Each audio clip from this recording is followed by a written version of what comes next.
الحمد لله رب العالمين والعاقبة للمتقين والصلاة والسلام على رسوله الكريم أما بعد أعوذ بالله السميع العليم من الشيطان الرجيم بسم الله الرحمن الرحيم من عمل صالحا من ذكر أو أنثى وهو مؤمن فلنحيينه حياة طيبة قال الله تبارك وتعالى في مقام آخر ومن أعرض عن ذكري فإن له معيشة ضنكا صدق الله العظيم وصدق رسوله النبي الكريم إن الله وملائكته يصلون على النبي يا أيها الذين آمنوا صلوا عليه وسلموا تسليما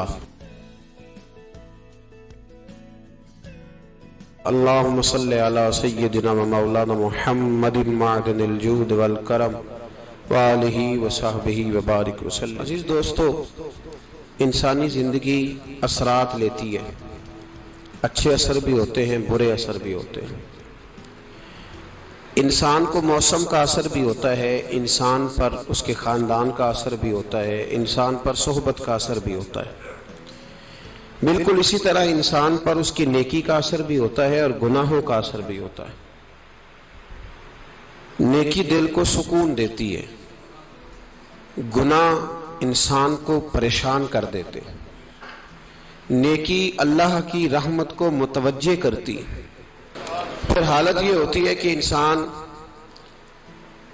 اپنی ان پریشانیوں کا حل کہیں اور ڈھونڈتا پھرتا ہے، حالانکہ جب گناہوں کی بیماری لگے تو اس کی شفا توبہ میں ہوتی ہے، اس کا حل اللہ کے حضور معافی مانگنے میں ہوتا ہے، پہچاننے میں ہوتا ہے کہ مجھ سے کہاں غلطی ہو گئی، کس جگہ جا کے کمزوری میں نے دکھائی۔ ہر انسان اچھی، ٹھنڈی، خوبصورت، سکھ والی زندگی چاہتا ہے۔ اللہ کریم نے سورہ نحل کے اندر ارشاد فرمایا من عمل صالحا من ذکر او انثی، فرمایا جو بھی اچھے عمل کرے، چاہے مرد ہو چاہے عورت ہو، وہو مؤمن، شرط یہ ہے کہ مومن ہو، فلنحیینہ حیاتا طیبہ، فرمایا ہم اسے پاکیزہ زندگی عطا فرما دیں گے، حیات طیبہ دے دیں گے اسے، پاکیزہ زندگی۔ شرط کیا ہے؟ من عامل صالحا، نیک عمل کرے۔ کون سے عمل کرے؟ اٹھنا بیٹھنا، کھانا پینا، چلنا سونا جاگنا محتاط ہو اس کا، وہ نیکی کرے۔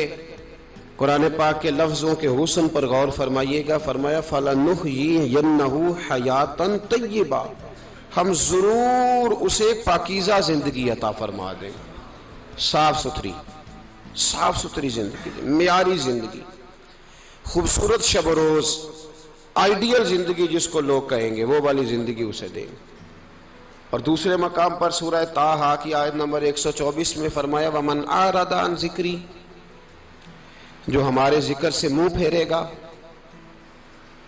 جو ہمارا کھا کے چہرہ کسی اور طرف کرے گا، جو چلے گا ہماری زمین پر لیکن توجہ کسی اور طرف ہوگی، آسمان کی چھت ہماری بنائی ہوئی لیکن اس کے خیالات کہیں اور ہوں گے، فَإِنَّ لَهُ مَعِيشَةً ضَنْكًا، فرمایا ہم اسے تنگ زندگانی عطا کر دیں گے، اس کی زندگی تنگ ہو جائے گی، اس کی معیشت تنگ ہو جائے گی۔ گناہ زندگی کو تنگ کر دیتے ہیں، نیکی زندگی میں آسانی پیدا کرتی ہے۔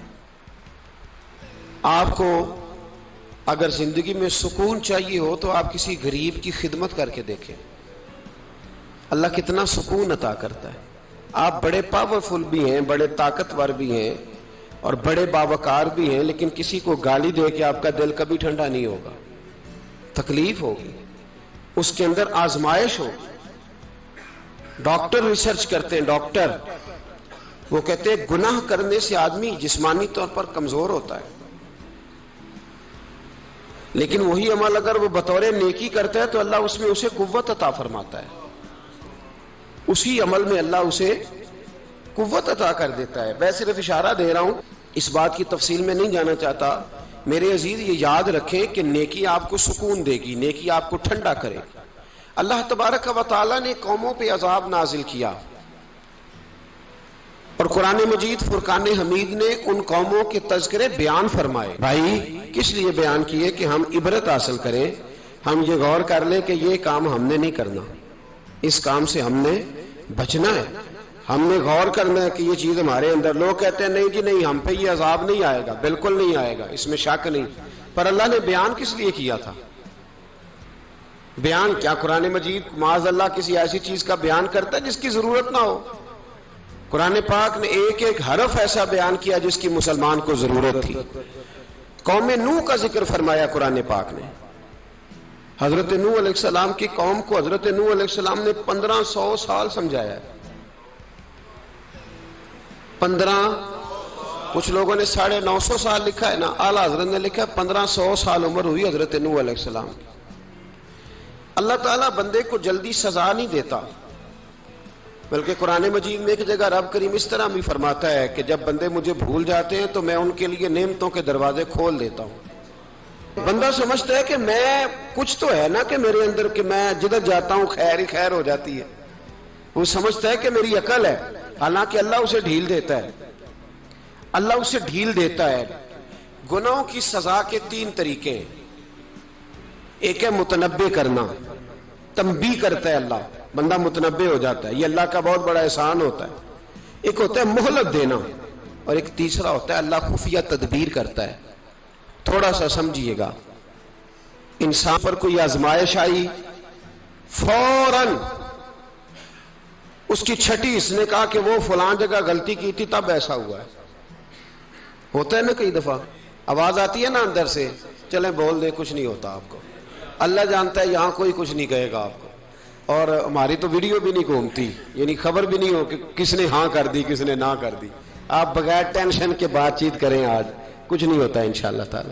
آتی ہے اندر سے آواز. میں آپ سے اس لیے ان چیزوں کی تصدیق کراتا ہوں کہ باقیوں کو بھی آتی ہے کہ نہیں، اس لیے تصدیق. کبھی کوئی کسی جگہ انسان پریشان ہوتا ہے تو محسوس کرتا ہے کہ وہاں مجھ سے ہوتا ہے نا جی، جس کو یہ نصیب ہو جائے بڑا خوش نصیب آدمی ہے. حضرت مولا علی فرماتے ہیں اگر تجھے دنیا میں سزا مل گئی تو بچ گیا ہے، سمجھ پھر اللہ کرم کرے گا، آخرت میں سزا نہیں دے گا. اور یہ یاد رکھ لے، وما اصابکم من مصیبت فبما کسبت ایدیکم ویعفو عن کثیر. اللہ فرماتا ہے دنیا میں تجھے جو بھی تکلیف پہنچتی ہے وہ تیرے ہاتھوں کے کرتوتوں کی وجہ سے پہنچتی. ویعفو عن کثیر، فرمایا کثیر گناہ تو میں ویسے ہی معاف کر دیتا ہوں.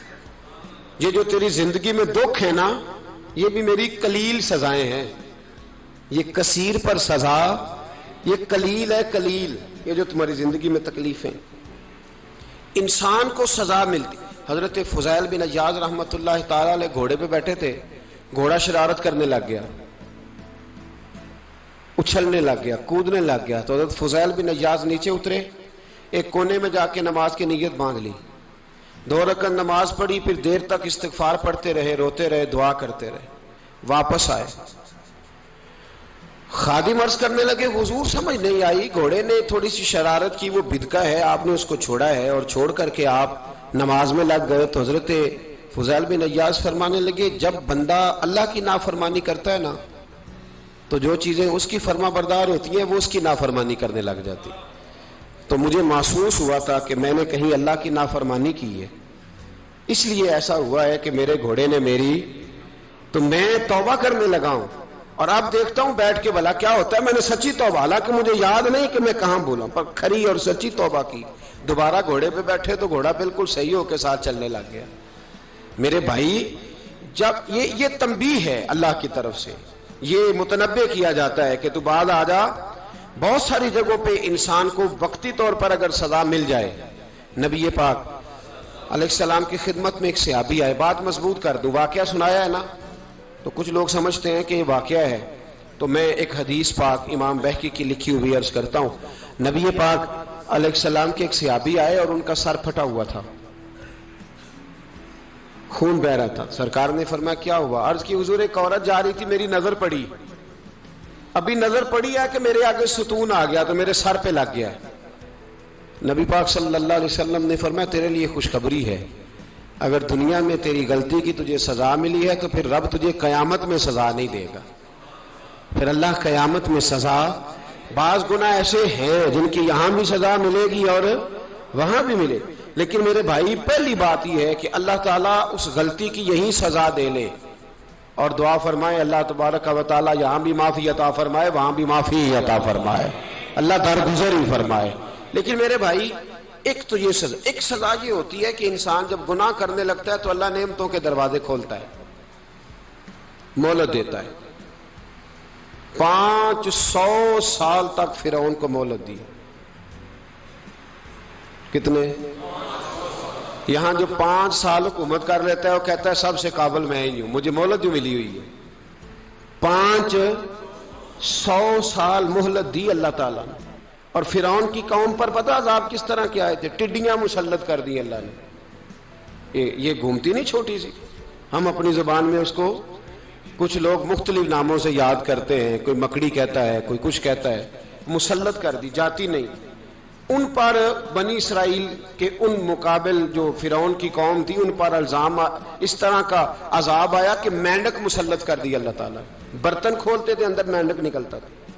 دنیا کی ہر دوائی استعمال کرتے تھے لیکن مینڈک نکل آتا تھا. تھوڑا سا سمجھا کریں چیزوں کو. ہمارے رنگ نہیں زیادہ گورے کہ ہم پر عذاب نہیں آتا. کوئی بہت زیادہ اللہ تعالیٰ معاف فرمائے دولت نہیں جمع کرا بیٹھے شاہی خزانے میں کہ ہم سے پوچھا نہیں جائے گا. یہ مہلت ہے، مہلت کو مہلت سمجھو. پھر جب پکڑ آتی ہے نا اللہ کریم کی، میں نے دیکھا ہے کروڑوں روپیہ، 6 اولادیں. ایک شخص کے بچے باہر سے آ رہے تھے، وہ بندہ بیمار تھا. مجھے کہنے لگا حضرت جی دعا کریں میں ان کے آنے سے پہلے مر جاؤں ورنہ آ کے مجھے مار دیں گے. دعا کریں. اتنی بے سکونی، کروڑوں روپیہ پڑا ہے تو یہ عذاب نہیں؟ کوئی ضروری ہے کہ پتھر ہی برسیں گے تو سمجھ آئے گی؟ یہ جو سگا بیٹا بوڑھے باپ کے قریب سے گزر جاتا ہے سلام نہیں لیتا تو اس کو عذاب نہیں سمجھتے؟ یہ جو امت کی بیٹیاں، امت کی بچیاں، ہماری بچیاں ایک سال کے اندر 75 76 ہزار بچی ایک ڈویژن سے بھاگ کے شادی کر رہی ہے اور ایک صوبے سے. تو اس کو آپ اللہ کا عذاب نہیں سمجھتے؟ یہ معمولی بات ہے. نہیں ہمارے رنگ ہو رہے ہیں، ہم بڑے سمارٹ ہیں. 1500 سال مہلت دی نوح علیہ السلام کی قوم کو. کتنے سال؟ بول کے بتائیے، بول کے دوبارہ بولیے. 1500 سال. کوئی آدمی اپنی سمارٹنس پہ خوش نہ ہو جائے کہ 20 سال ہو گئے میں تو نافرمانی بھی کر رہا ہوں، روٹی بھی پک رہی ہے، میں تو حرام بھی کھا رہا ہوں، پھر بھی سب ٹھیک ہے. 1500 سال مہلت دی. پھر حضرت نوح کہنے لگے اللہ میں نے تو بڑا سمجھایا نہیں باز آتے. تو رب کریم نے فرمایا کشتی بناؤ. اللہ کے پیغمبر کشتی بنانے لگے تو قوم مذاق اڑانے لگ گئی. اب کیا کرنے لگے ہو؟ اب کشتی بنانے لگے ہو، خیر تو ہے، قوم مذاق اڑا رہی ہے. حضرت نوح علیہ السلام کا آپ نے کشتی بنائی. پانی کہاں سے نکلا؟ نہ بارشیں ہوئی نہ سیلاب آئے. ایک تندور تھا اس کے اندر سے پانی نکلنا شروع ہو گیا. کبھی تندور سے بھی پانی نکلا ہے پر جب نکالنے والا چاہتا ہے تو وہاں سے بھی ایک تندور سے پانی نکلا. اتنا نکلا اتنا نکلا اتنا نکلا کہ قوم ساری ڈوب گئی. قرآن مجید کے صفحات شہادت دیں گے کہ حضرت نوح کی قوم کا بچہ بہ گیا. بچے صرف وہ تھے جو حضرت نوح کے ساتھ ہو گئے، تباہ ہو گئی. اللہ بے نیاز ہے، بے نیاز. 1500 سال مہلت ملے اور تو پھر بھی کہے رب بڑا کریم ہے معاف کر دے گا. 1500 سال تجھے گنجائش دے اور تو کہے کوئی نہیں بات معافی ملنی چاہیے ابھی بھی. میرے بھائی حضرت صالح علیہ السلام کی قوم، حضرت صالح نے تبلیغ شروع کی تو کہنے لگے پہلے معجزہ دکھاؤ. جی آج تو نہیں لوگ معجزے مانگتے آج بھی لوگ کرامتے اور معجزے.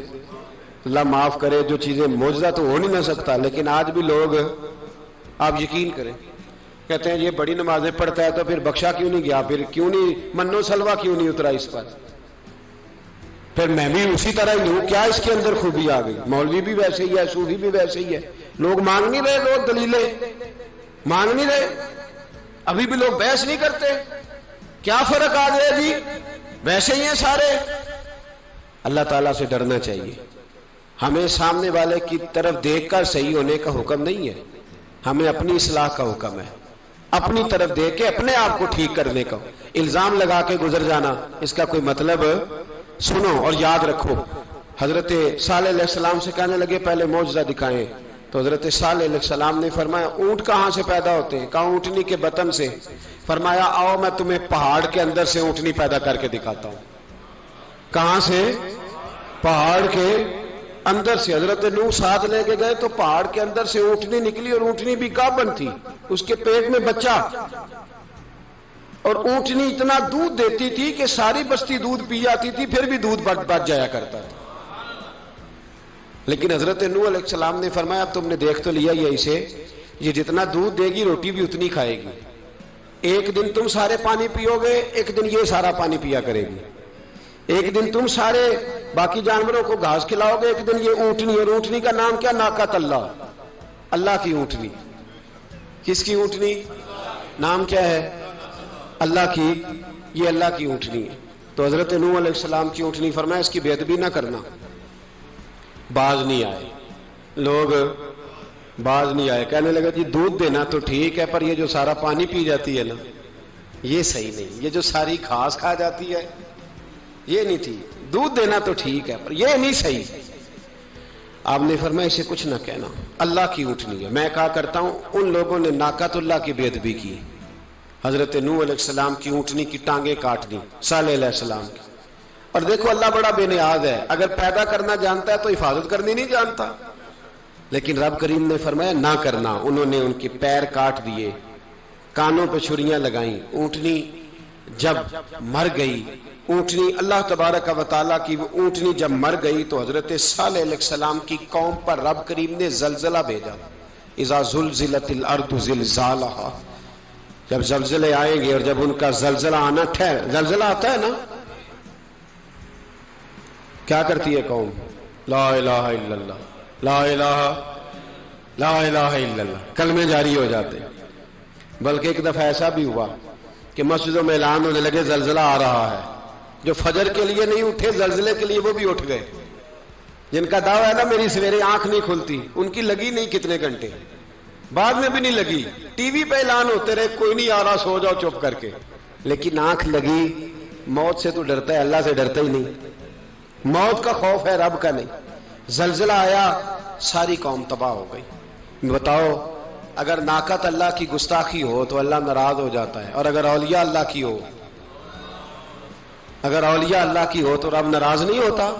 شرم نہیں آتی لوگوں کو داتا صاحب کی بے ادبی کرتے، شرم نہیں آتی لوگوں کو غوث اعظم کی گستاخی کرتے، حیا نہیں آتی جنہوں نے دین پھیلایا ان کی بے ادبی؟ میں درد سے کہتا ہوں، رو کے کہتا ہوں، اور اگر کلیجہ پھٹ سکے تو میں دکھاؤں زخم کتنے۔ ایک حج کے موقع پر ایک بابا جی، اس سال 4,80,000 روپے کا پرائیویٹ حج تھا، اور بابا جی کی کیفیت کمزور تھی، بیچارے بیمار تھے، اس کے باوجود وہ گئے۔ بوڑھے آدمی، جا کے بیٹھیے، بزرگ، اور کتنی مشکل ہے وہاں منا، مزدلفہ، عرفات، طواف زیارت، کتنا مشکل کام ہے طواف زیارت کرنا، طواف وداع کرنا، کس کٹھن سے حج کیا، بڑھاپے میں پیسے بھی لگائے۔ اور جب وہ روضہ رسول پہ گئے صلی اللہ، اور انہوں نے جا کے نبی پاک صلی اللہ علیہ وسلم کے روضے کی طرف منہ کر کے درود شریف پڑھا تو ایک ملا نے اٹھ کے کہہ دیا تو مشرک ہے۔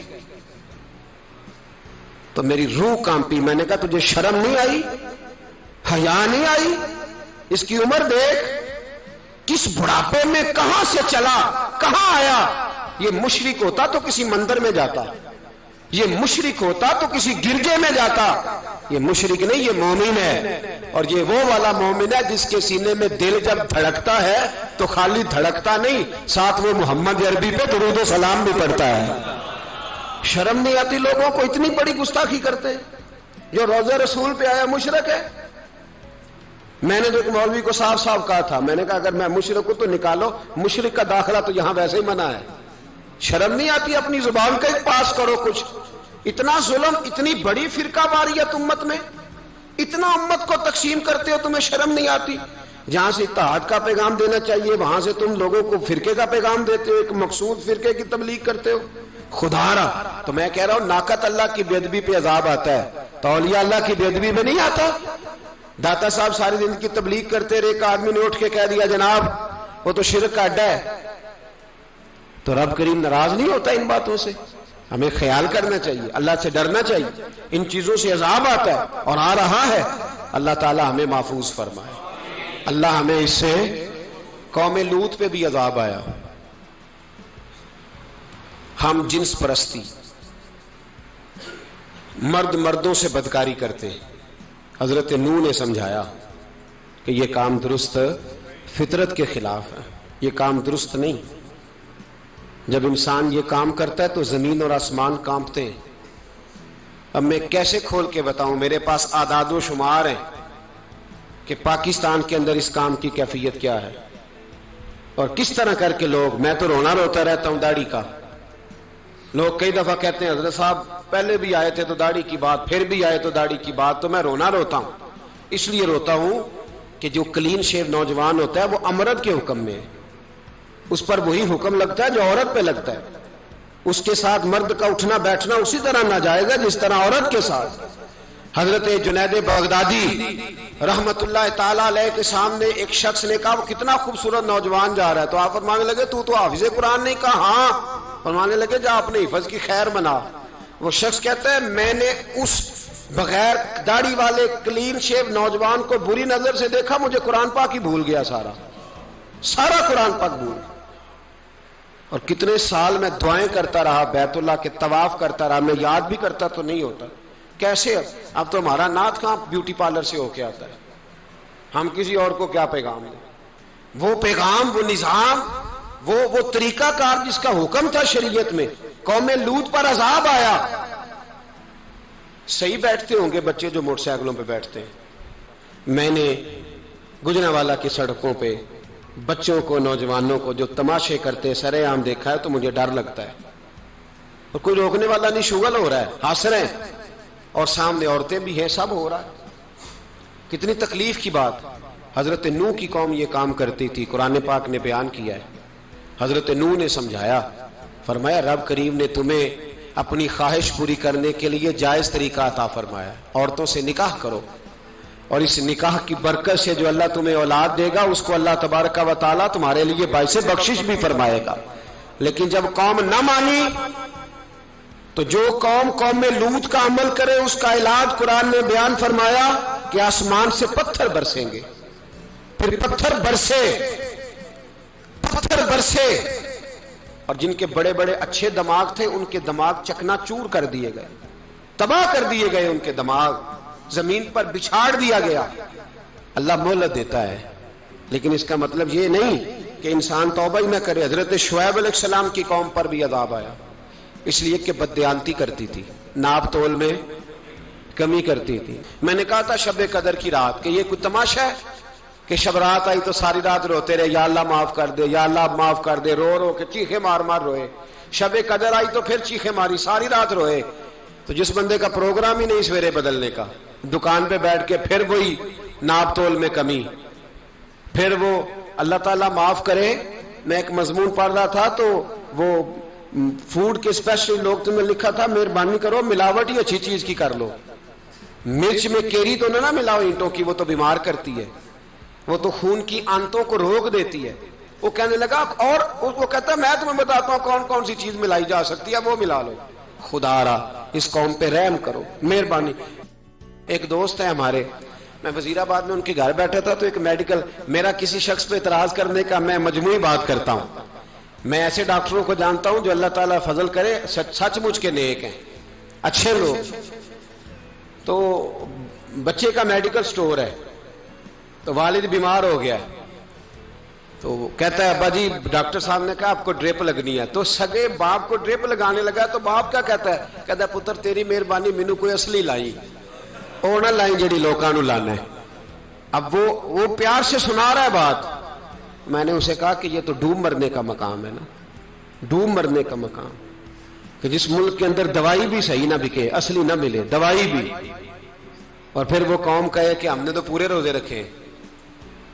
ہم نے تو بڑا صدقہ اور خیرات کیا، دوائی بھی اصل نہ ملے۔ جناب شعیب علیہ السلام کی قوم ناپ تول میں کمی کرتی تھی، تو اللہ تبارک و تعالیٰ نے ان پر بتا عذاب کس طرح کا بھیجا، شدید گرمی ہوئی۔ اللہ ہمیں محفوظ فرمائے، سارے آمین کہہ دیا۔ دیکھیں کتنا اچھا موسم کر دیا رب کریم، اللہ ہمیں محفوظ فرمائے، اللہ رحمت فرمائے۔ شدید گرمی کی لہر آئی، باہر اتنی گرمی ہوئی کہ لوگ اپنے گھروں میں گھس گئے۔ جس طرح سورج کی شعائیں گھروں کے اندر داخل ہو جاتی ہیں، اس طرح گرمی کی لہر اندر داخل ہوئی، اور جس طرح کسی کو آگ لگ جائے تو وہ آدمی اچھلتا کودتا ہے نا، اس طرح یہ لوگ اچھلنے لگے اور اچھل کود کے مر گئے۔ جرم کیا تھا؟ ناپ تول میں کمی کرتے۔ حضرت داؤد کی قوم بھی تباہ ہوئی، جرم کیا تھا؟ ہفتے والے دن مچھلیاں نہیں پکڑنی تو یہ پکڑتے تھے۔ حکم ہے نا مسلمان کو نماز کے ٹائم کوئی اور کام نہیں کرنا، نماز پڑھنی ہے۔ میرا خیال ہے مسلمان تو فٹافٹ آ جاتے ہیں، سارے ہی پہنچ جاتے ہیں نا مسجدوں میں۔ ہلکا ہلکا بول رہے ہیں آپ، کیوں نہیں پہنچتے؟ اگر حضرت سیدنا، اور پتہ انہیں سزا کیا ملی؟ اللہ نے فرمایا اس ٹائم عبادت کرنی ہے، کام نہیں کرنا، وقت نہیں ہے کام کا۔ انہوں نے مچھلیاں پکڑی، 12,000 لوگ تھے، پتہ مالک نے سزا کیا دی؟ بندر بنا دیا اللہ کریم۔ قرآن مجید کا پہلا سپارہ پڑھے، فَجَعَلْنَاهَا نَكَالًا لِمَا بَيْنَ يَدَيْهَا وَمَا خَلْفَهَا۔ اللہ فرماتے ہیں پچھلوں کے لیے بھی عبرت بنا دیا، بعد والوں کے لیے بھی عبرت، نشان عبرت بنا دیا۔ بندر بن گئے،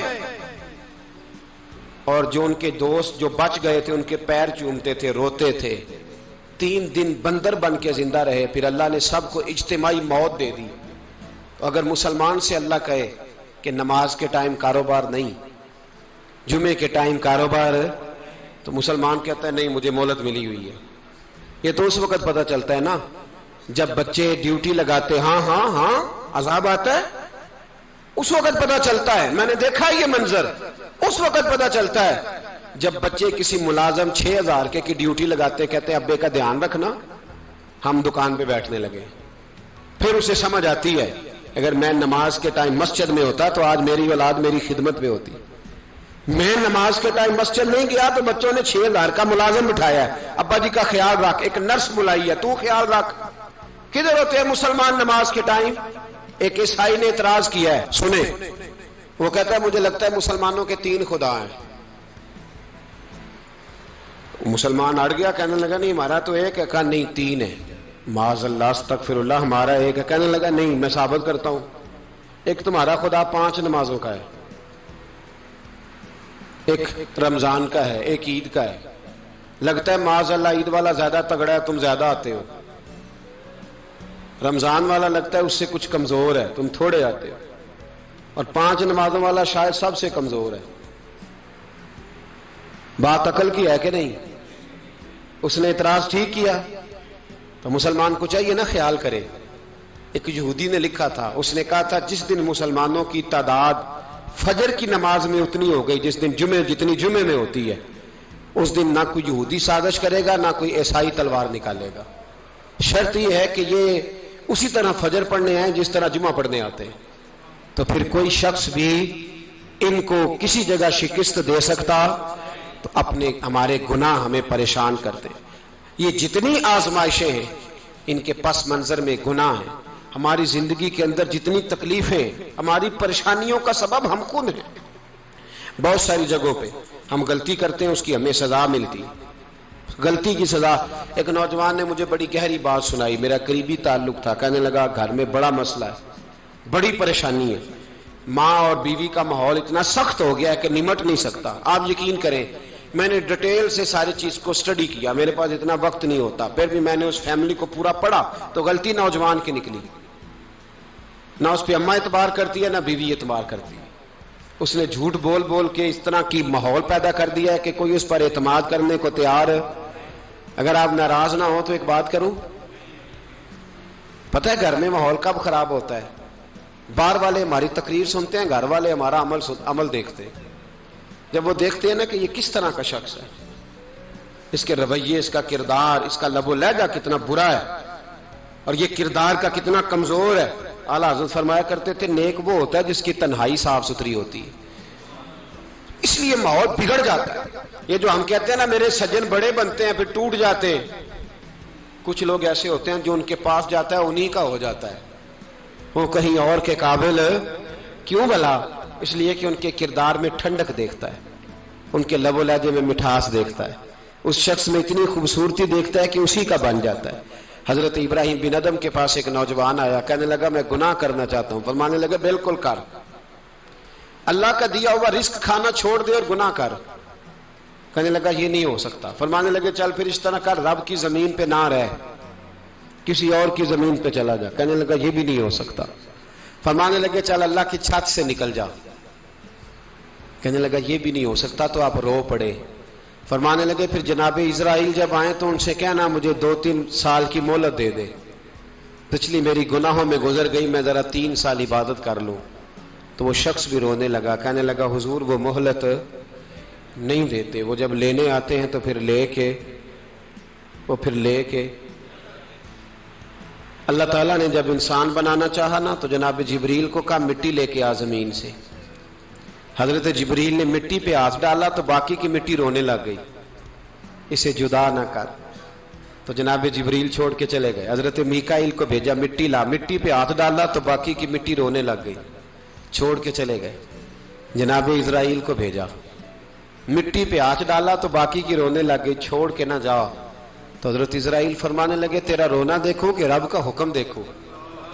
وہ لے گئے، جب پیش کی تو رب کریم نے فرمایا اسرائیل جان نکالنے کی ڈیوٹی بھی تیری، تو مٹی کو لے آنا، باقی مٹی روتی بھی رہے تو روتی رہے، جب میرا فیصلہ آ جائے تو پھر اس میں کوئی گنجائش، ہم کھاتے بھی اللہ کا ہیں، نافرمانی بھی اس کی کرتے، زمین پہ بھی اس کی چلتے ہیں، نافرمانی بھی اس کی کرتے، حکم کسی اور کا مانتے، چھت پہ رب کریم کی رہتے۔ اس طرح نظام نہیں چلتا۔ میرے بھائی یاد رکھ لو، گناہوں کی سزا ملے گی، زندگی تنگ ہو جائے، یہاں بھی آزمائش ہوگی اور وہاں بھی۔ میں نے درس پہ کہا تھا، پھر بات کہتا ہوں، یہ میں اپنے لیے کہہ رہا ہوں، توجہ ہے میری بات پر۔ دعا فرمایا کریں کہ جو کچھ ہم نظر آتے ہیں اللہ ہمیں ویسا بننے کی توفیق بھی عطا فرمائے۔ اللہ ویسا بننے کی، یہ مشکل معاملہ ہے، مشکل۔ دیکھیں نا ایک آدمی سیاستدان ہے، اس نے بڑے اچھے نعرے لگائے، انقلاب آ جائے گا، میں غریب کا بھلا کر دوں گا، میں یتیموں کے سر پہ ہاتھ رکھوں گا، میں مجبوروں کی مدد کروں گا، میں دکھیوں کی مدد کروں گا، مزدوروں کو۔ اس نے اچھے اچھے نعرے سکھائے، اچھا اس نے پیغام دیا، اندر اس کے یہ تھا کہ اقتدار ملے گا تو مرضی کروں گا۔ لوگ اس کے گرد بھی گئے، اس کی گاڑی کے پیچھے بھی بھاگے، لوگوں نے اس کے نعرے بھی لگوائے، جیب سے پیسے لگا کے اس کے پوسٹر بھی شائع کیے، لوگ اس کے گرویدہ ہو گئے، لوگوں نے پوری، اور میری قوم نے تو بیچاری نے کئی دفعہ دھوکے کھائے، جس نے نعرہ لگایا غریب اسی کے پیچھے مسیحا بن کے چل پڑا، آج دھوکہ دے لیا، لوگوں کو پیچھے لگا لیا۔ یہ بتاؤ اگر راز کھل جائے، اگر راز کھل جائے کہ یہ دھوکہ دے رہا ہے، یہ فریب کر رہا ہے، تو لوگ اس کا کیا حال کریں گے؟ یہ راز قیامت میں کھل جائے گا، قیامت میں یہ راز یہ کھل جائے گا، یہ دھوکے باز تھا۔ اذا زلزلت الارض زلزالہا، جب زلزلہ آئے گا جیسے اس کا آنا ٹھہرا، واخرجت الارض اثقالہا، زمین اپنے بوجھ باہر نکال دے گی۔ اس سے مراد کیا ہے کہ زمین پہ جو جرم ہوئے زمین بتا دے گی، باہر نکل آئے۔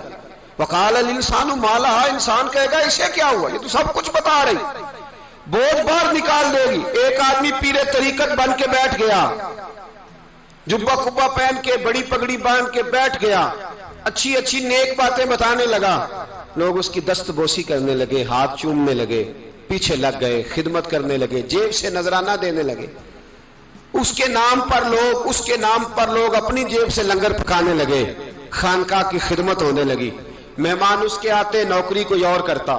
میں نے کہا تھا شاید اپنے لیے کہہ رہا ہوں، ڈیوٹیاں لوگ کرنے لگے، حالات بدلنے لگے، لیکن اس کے اندر تو چور تھا، وہ تو دکاندار تھا، تو یہاں جو اس کے پیچھے لگے تھے وہ تو سچے تھے، انہیں تو اجر ملے گا، لیکن اس کا جب راز کھلے گا تو بڑی رسوائی ہوگی، اس کا جب راز کھلے گا تو بڑی۔ ایک میری طرح کا دیندار تھا، جو چہرے کا تو نیک تھا، اندر پتہ نہیں کیا کچھ تھا، ایک طوائف گزر رہی تھی، اس نے اس کو تبلیغ کر دی، کہنے لگا بس کر دے، سیانی بن جا۔ تو کسی دانشور میں لکھا ہے اس نے بڑا سخت جواب دیا، اس عورت نے کہنے لگی بابا میں تو جو ہوں وہ نظر بھی آ رہی ہوں، تو بتا جو تو نظر آتا ہے وہ تو ہے کہ نہیں؟ اس بندے نے چیخ ماری اور بے ہوش ہو کے گر پڑا. تو لوگوں نے کہا بابا آج کسی صوفی کا کلام سنا ہے جو بے ہوش ہو گیا؟ تو اس نے کہا نہیں، آج طوائف کی بات سنی ہے، طوائف کی.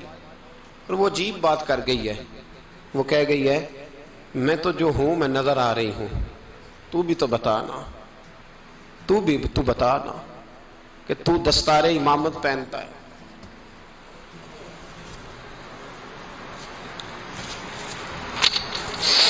تو بتا تو جو کہلاتا ہے تو وہ ہے کہ نہیں؟ یہ وقال الانسان ما لہا، یہ راز قیامت میں کھلے گا. ہم جو کچھ بتا رہے ہیں نا اپنی زبانوں سے، ہمیں اپنے گناہوں کا احساس ہونا چاہیے. ایسا نہ ہو کہ جب سزا ملے تو پھر اس طرح کی ملے کہ دوبارہ کسی کو کوئی منہ دکھانے کے قابل نہ رہے. میرے بھائی یاد رکھیں اور سمجھیں، گناہ انسان کی زندگی کو تنگ کرتے ہیں. میرے نبی پاک علیہ الصلوۃ والسلام نے فرمایا جب تو جھوٹ بولتا ہے تو تیرے فرشتے کرامن کاتبین سائڈ پہ ہو کے کھڑے ہو جاتے ہیں. جب تو زنا کرتا ہے تو تیرے اندر سے ایمان نکل جاتا ہے. اور نبی پاک علیہ الصلوۃ والسلام نے فرمایا جب میری قوم میں ناانصافی عام ہو جائے گی تو قتل بھی عام ہو جائے گا. اور سن لو لکھ لینا یہ حدیث دل کی تختی پر. نبی پاک علیہ السلام نے فرمایا جب میری قوم میں بے حیائی اور بدکاری عام ہو جائے گی تو 2 سزائیں اللہ دے گا. ایک تو جوان موتیں آئیں گی، جوان بچے کچھ بھی نہیں دیکھا چلے گئے. اور دوسری سزا اللہ یہ دے گا کہ ایسی بیماریاں آئیں گی جن کا علاج نہیں ملے گا، ایسے امراض پھوٹ پڑیں گے. اگرچہ میں آپ کو ایسی تقریر بھی سنا سکتا تھا جس پہ آپ بہت زیادہ محظوظ ہوتے، پر میں نے اس جمعے میں ایسا موضوع چنا ہے جس کا ہمیں خاص ضرورت ہے. بھائی دیکھے تو صحیح کہ ایسا تو نہیں کہ ہم ان عیبوں میں مبتلا ہیں. میرے نبی کریم علیہ السلام نے فرمایا جب تم نیکی کا حکم دینا اور برائی سے منع کرنا چھوڑ دو گے پھر اللہ تم پر ظالم حکمران مسلط کرے گا. اور اگلے لفظ اس سے بھی زیادہ سخت ہیں. محبوب فرمانے لگے پھر تمہاری نیک لوگ دعائیں بھی کریں گے تو اللہ وقتی طور پر ان کی دعاؤں کو بھی قبول نہیں فرمائے گا، اس لیے کہ تم لوگوں نے نیکی کا حکم دینا اور بھلائی سے روکنا چھوڑ دیا. عزیزو یاد رکھو جب گناہ عام ہوتے تو پھر حالات بدلتے اور لوگوں کو سزا ملتی ہے ان کے گناہوں کی. بلکہ یہاں تک لکھا ہے کہ نیت خراب ہو تو سزا شروع ہو جاتی. کیا خراب ہو؟ بولیے گا. نیت بھی خراب ہو تو سزا. حضرت رومی کہتے ہیں کہ ایک بادشاہ کو پتہ چل گیا کہ ایک آدمی نے بڑا اچھا باغ لگایا ہے، خوبصورت باغ ہے، مالٹے کا کنوں کا باغ بڑا پیارا. بادشاہ نے کہا ذرا جا کے دیکھتا ہوں. بادشاہ سلامت باغ دیکھنے آئے تو اب وہ مزدور آدمی تھا، عام آدمی تھا جس نے باغ لگایا، کسان تھا. اس کو کہا کہ چند کنوں توڑ کے لایا تو بڑے پیارے لگے. 1-2 اور لایا، کھائے، بڑے میٹھے، بڑے پیارے، بڑے توانا، بڑا مزہ آیا. تو بادشاہ کے دل میں خیال آیا کہ اس پہ قبضہ نہ کر لوں باغ پہ. ہمارے ہاں نا کرائے پہ دکان دیتا نا مالک، تو جب کسی غریب کی چل جاتی ہے کہتا ہے تو خالی کر، میں نے خود ڈال لی ہے. چل گئی نا اس کی. حالانکہ رزق اپنے اپنے نصیب کا ہے، رزق اپنے اپنے نصیب کا ہے، جس کو اللہ تعالیٰ چاہتا ہے عطا کرتا ہے. تو اس کو کہا کہ اور توڑ کے لا، اور دل میں خیال ہے کہ یار اتنا اچھا باغ ہے قبضہ کر لیتے ہیں. ہماری حکومتیں قبضہ کر لیتی ہیں کہ کوئی چیز اچھی لگ جائے. اب وہ کسان 2-3 کنوں توڑ کے لایا، اس نے کھائے تو کھٹے نکلے، ترش تھے. کہنے لگا تجھے کیا ہو گیا ہے؟ تو بندہ بڑا صاحب دل تھا، کہنے لگا میں تو ٹھیک ہوں، آپ اپنی نیت سے پوچھیں کہیں خراب تو نہیں ہو گئی. تو کنوں میں بھی اس کا اثر آ گیا ہے. اپنی نیتیں بگڑ جائیں نا، نیتیں. اب ایک بات کہنے لگا ہوں، غور سے سننا. جب تک 2 بھائی اکٹھے کاروبار کرتے ہیں نیت ہوتی ہے کہ ہمارا گھر چلے گا، تب تک اللہ برکت دیتا ہے. اور جب اپنی اپنی جیبیں سمیٹنے لگ جاتے ہیں نا کہ یہ میرا 5000 ہے آج میں گیا تھا اگرائی کرنے، یہ میرا 10,000 ہے آج میں نے محنت زیادہ کی، جب وہ ٹٹولنے لگتے ہیں پھر اس دکان سے بھی برکت اٹھ جاتی ہے، پھر وہاں سے بھی برکت چلی جاتی ہے. فَإِنَّ لَهُ مَعِيشَةً ضَنْكَ، فرمایا جب تو میں منہ پھیر لیتا ہے پھر تیری زندگی اللہ تنگ کر دے، پھر وہاں سے بھی برکت، خوبصورتی، اثر اٹھ جاتا ہے۔ ایک سنار نے گلی میں ایک یتیم چھوٹے سے بچے کو گھومتے دیکھا تو سنار بے اولاد تھا، بچے کو اٹھا کے گھر لے آیا، 18 سال اس بچے کی پرورش کی، اس کو پالا پوسا جوان کیا۔ سنار کے پاس وہ دکان پہ چلا جاتا، وہ کئی دفعہ دکان پہ رہتا، کئی دفعہ گھر میں رہتا۔ ایک دفعہ وہ دکان پہ تھا، بچہ گھر تھا، 18 سال کا جوان، اس کی بیوی اکیلی تھی۔ وہ جس نے ماں بن کے پالا تھا اس نے اسی پہ حملہ کر دیا، اس کا بازو بری نیت سے تھاما، بیوی چیخی۔ تھوڑی دیر گزری تو وہ نوجوان پیروں میں بیٹھ گیا، کہنے لگا اماں پتہ نہیں مجھے کیا ہوا۔ شام کو سنار آیا، بیوی چیخنے لگی، چلانے لگی، کہنے لگی آج عجیب بات ہوئی، جس کو میں نے جگر کا خون دے دے کے پالا اسی نے گندی نظر ڈالی۔ سنار محو حیرت ہے، بیوی کا خیال تھا کہ لاٹھ اٹھائے گا، ڈنڈا اٹھائے گا، نوجوان کو مارے گا، لیکن وہ رونے لگ گیا۔ اس نے کہا آج اس نے میرا بازو تھاما ہے، جانے کیا کیا ہے، پریشان ہونے لگ گیا، سجدے میں گر گیا۔ کہا تو بتاتا کیوں نہیں؟ تو وہ سنار کہنے لگا اس کی غلطی نہیں، 18 سال کے بعد آج مجھ پر بھی شیطان سوار ہوا تھا۔ ایک عورت آئی تھی، وہ اپنے بازوؤں میں چوڑیاں پہننا چاہتی تھی تو میں نے بھی گندی نظر سے ہاتھ ڈالا تھا، رب کریم نے مجھے فوراً اس کی سزا دی۔ جن کے گھروں میں بیٹیاں ہوتی ہیں ان کی نظریں گندی نہیں ہوتی، جو بیٹیوں کے باپ ہوتے ہیں، جو بہنوں کے بھائی ہوتے ہیں، ان کی نظریں گندی۔ اور اگر تو ٹیلی فون کرتا ہے، تو کسی عورت کے ساتھ تعلق رکھتا ہے تو یہ بات لکھ لے، امام فخر الدین رازی 1، علامہ اسماعیل حقی 2، ملا جلال الدین رومی 3، امام خازن 4، امام جلال الدین سیوطی 5 حدیث کے استاد اور محدث لکھتے ہیں کہ اگر تو کسی پر گندی نظر ڈالے گا تو تیرا گھر بچ سکتا، یاد رکھ نہیں بچے گا، اس لیے کہ تیری نظر کسی کی بیٹی کو بیٹی سمجھ تاکہ تیری بچی کا پردہ قائم رہے، کسی کی بہن کو۔ یہ کیا بات ہوئی کہ تو جتنا مرضی گند معاشرے میں پھیلاتا رہے تیرا گھر بچا رہے، یہ کیسے ہو سکتا ہے؟ فَإِنَّ لَهُ مَعِيشَةً ضَنْكَ، اللہ فرماتے ہیں زندگی تنگ ہو جائے گی تیرے لیے مشکل، تو ڈھونڈتا پھرے گا کہ میں مرنے کو جگہ تلاش کروں۔ سچی توبہ کرے، کھری توبہ کرے۔ یہ گناہ انسان کو مجبور کر دیتے ہیں۔ حضرت عبداللہ بن مبارک رحمت اللہ تعالی علیہ، ان کے سینکڑوں شاگرد تھے، ایک شاگرد کے انتقال کا وقت آیا تو گھر گئے ملنے۔ آپ کہتے ہیں میں نے زور لگا لیا پر اس کی زبان پر کلمہ جاری نہیں ہوا۔ میں اسے کہتا کلمہ پڑھ پر اس کی زبان پر جاری۔ اللہ اکبر، بہت بڑی نعمت ہے، دعا فرمائیں اللہ ایمان کی موت عطا فرمائے، ایمان کی موت دے اللہ کریم، ایمان کی موت دے۔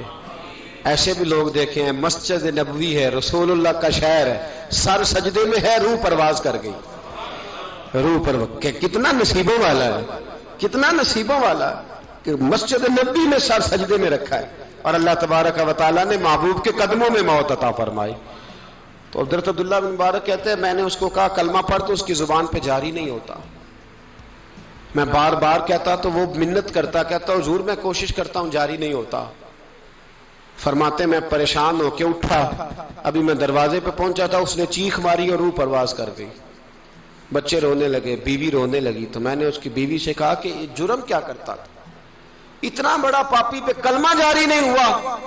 اس کی زوجہ کہنے لگی حضرت جی 2 گناہ تھے اس کے، ایک تو یہ شراب کا عادی تھا، روکتی تھی باز نہیں آتا تھا، اور دوسری بات یہ کہ یہ اپنی اماں کا نافرمان تھا، وہ 2 گلیاں چھوڑ کے رہتی ہے، یہ کبھی ملنے نہیں گیا تھا، اس بوڑھی کا کلیجہ اس کی طرف سے بڑی تکلیف میں تھا۔ تو حضرت عبداللہ بن مبارک کہنے لگے جا تو بھی دعا کر اور اس کی ماں کو بھی کہہ دعا کرے کہ یہاں تو یہ کلمہ نہیں اسے نصیب ہوا، اللہ کرے اللہ آخرت کی منزلیں اس کی بہتر فرما دے۔ میرے بھائی ایسے گناہ، حضرت مالک بن دینار نے توبہ کی انہوں نے۔ کس طرح؟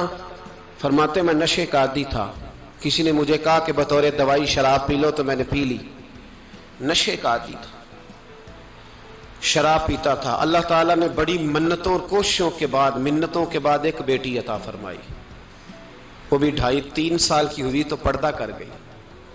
کہتے میں اس کی قبر پہ بیٹھ کے گھنٹوں روتا، شراب کا عادی تھا۔ ایک دن سویا تو خواب دیکھتا ہوں کہ میرے پیچھے ایک بڑا سانپ لگ گیا ہے، اور سانپ جب منہ کھولتا ہے تو انگارہ نکلتا ہے. میں پھر دعا کرتا ہوں اللہ ہمیں معاف فرمائے، اللہ ہم سے درگزر. میں کچھ قبرستانوں میں جاتا ہوں تو میں سانپ بچھو پھرتے ہوئے دیکھتا ہوں، اور ڈر آتا ہے کہ ہم یہاں آنے والے ہیں. یہ لوگ کہہ رہے ہیں کہ تمہاری تیاری ہے، کسی وقت بھی اعلان ہو جائے گا کہ چلو بھائی چلو فلاں صاحب کا جنازہ ہے، اٹھو. لوگ کہتے ہیں جلدی کرو، اور ایک کونے میں ایک شخص یہ بھی کہتا ہے کہ دیگ بھی رکھ لو، مہمان بڑے جمع ہو گئے. اور ایک کونے میں لوگ یہ بھی کہتے ہیں کہ برف ٹھنڈی لے آؤ، لوگوں نے پانی بھی پینا. پہلے اعلان ہوتا ہے کہ فلاں فوت ہو گیا، پھر اعلان ہوتا ہے جنازے کا ٹائم ہو گیا، پھر اعلان ہوتا ہے جنازہ اٹھایا جائے گا، اور پھر بات ختم ہو جاتی ہے. پھر کل من علیہ فان، پھر کوئی نہیں پوچھنے آتا. ختم ہو گئے، قصہ ہی ختم ہو گیا. ان لوگوں کی کہانی مٹ گئی، ختم ہو گئے. بڑے بڑے کج کلا، کوئی پوچھنے والا نہیں. موت کا راج ہے موت کا راج. موت راج کرتی ہے بس، اور کسی کا راج نہیں. وہ راج کرتی ہے، جدھر جاتی ہے اسی کا راج ہے، راج کر رہی ہے. تو حضرت مالک بن دینار کہتے ہیں قبرستان میں نے دیکھا، میں خواب دیکھتا ہوں بڑا اژدہا، اس کے منہ کے اندر آگ میرا پیچھا کر رہا ہے. کہتے میں خواب دیکھ رہا ہوں. میں دوڑا، لیکن وہ اژدہا جب میں دوڑا تو میرے آگے آ کے کھڑا ہو گیا. میں مشرق کو دوڑا تو وہاں بھی آ گیا، مغرب کو دوڑا تو وہاں بھی آ گیا. جناب مالک بن دینار کہتے ہیں ایک بوڑھا شخص کمزور مجھے بچانے آیا، پر اس اژدہا نے پھونک ماری تو وہ بوڑھا آدمی دور جا گرا. کہتے میں چیختا تھا، چلاتا تھا. ایک پہاڑی پہ میں بھاگا گیا تو وہاں مجھے میری بیٹی ملی، مجھے فوت ہو گئی. وہ اس اژدہے کے آگے اس نے یوں ہاتھ کیا تو اژدہا پیچھے بھاگ گیا. میں نے بیٹی کو گود میں اٹھایا، میں نے کہا بیٹی یہ کون تھا؟ کہنے لگی ابا یہ تیرا برا عمل تھا، یہ تیرا برا عمل تھا، یہ تجھے کھا جاتا اگر میں نہ ہوتی. تو کہا یہ بوڑھا جو مجھے بچانے آیا یہ کون تھا؟ کہا یہ تیرا اچھا عمل تھا، پر کمزور بڑا تھا، تھوڑا تھا، یہ تیرے برے عمل کا مقابلہ کرنے کی ہمت نہیں رکھتا تھا. حضرت مالک بن دینار کہتے ہیں میری بیٹی نے خواب میں میری داڑھی پکڑ لی اور کہنے لگی ابا میں چاہتی ہوں تو صحیح ہو جا، ایسا نہ ہو کہ پھر تیرے پیچھے یہ اژدہا لگ جائے. حضرت مالک بن دینار کہتے ہیں جب میں سو کے اٹھا تو میری داڑھی آنسوؤں سے بھری ہوئی تھی. پھر اس کے بعد میں نے توبہ کی، اس طرح کی توبہ کی کہ پھر میں نے کوشش کی کہ دوبارہ میں اپنے رب کی نافرمانی نہ کروں. حضرت عبداللہ ابن عباس فرماتے تھے جو دنیا میں ہنس ہنس کے گناہ کرتے ہیں نا،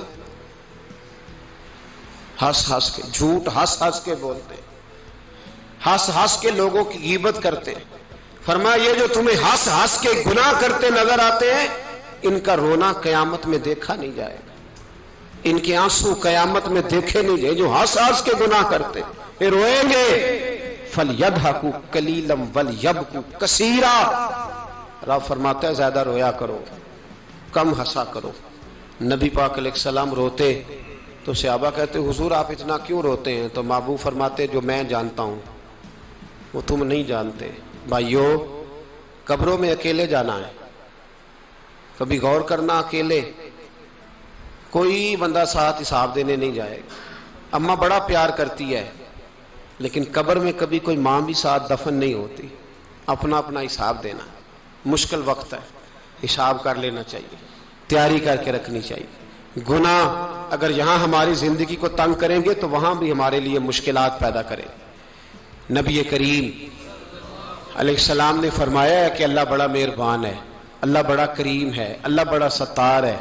اور یاد رکھو جب کوئی اس کی ریٹ کو چیلنج کرے، جب کوئی اس کے قانون کو توڑے، جب کوئی اللہ کی اعلانیہ نافرمانی کرے، پھر رب کریم کی غیرت کو، اس کے عدل کو جوش آتا ہے. توبہ کرے سچی، مسجد کی حاضری دیں پابندی کے ساتھ. میری آپ سے ہمیشہ یہ گزارش رہتی ہے کہ مسجد کی حاضری پابندی سے دیں. میں اپیل کرتا ہوں داڑھی رکھ لیں، یہ میرے نبی کا طریقہ ہے صلی اللہ تعالی علیہ. واپس آ جائیں. ہماری بقا نہ ہمارے دین میں ہے. کوئی نہیں ہمیں رکھے گا، کوئی نہیں رکھے گا، کوئی نہیں. میرا ایک دوست رات بتا رہا تھا کہ سعودی عرب میں ایک شخص نے 30 سال محنت کی،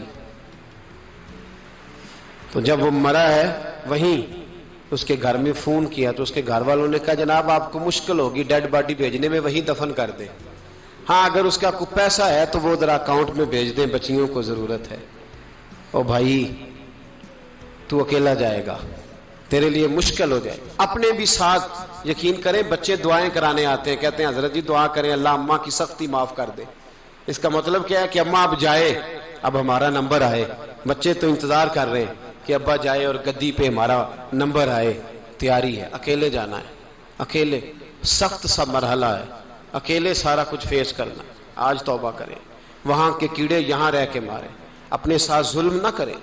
ہم اس قابل نہیں کہ وہاں جا کے مقابلہ کر سکیں۔ بچیں، اپنے آپ کو محفوظ کریں، بچائیں، حساب اپنا اپنا دینا ہے۔ کسی باپ نے اگر اپنے بچوں کو حرام کھلایا تو بچے تو نہیں کہہ رہے تھے نا کہ حرام لے کے آ، تو باپ نے حساب دینا، والد نے۔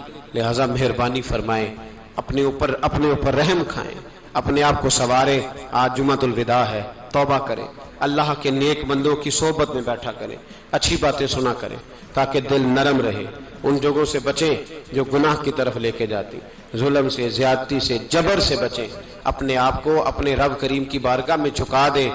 ہمارا کہیں اور گزارا نہیں، کوئی نہیں ہمیں پوچھے گا۔ اقبال رو پڑے آخری عمر میں، رو پڑے اور اللہ کی بارگاہ میں عرض کرنے لگے نہ جہاں میں کہیں بھی امان ملی، جو امان ملی تو کہاں ملی، میرے جرم خانہ خراب، تیرے عفو بندہ نواز میں، پناہ صرف اللہ رسول کی بارگاہ میں، باقی کوئی پناہ دینے کو تیار نہیں ہے۔ دعا کرتا ہوں اللہ کی بارگاہ میں اللہ ہمیں سچی توبہ کی توفیق عطا فرمائے۔ آخر دعوانا ان الحمدللہ۔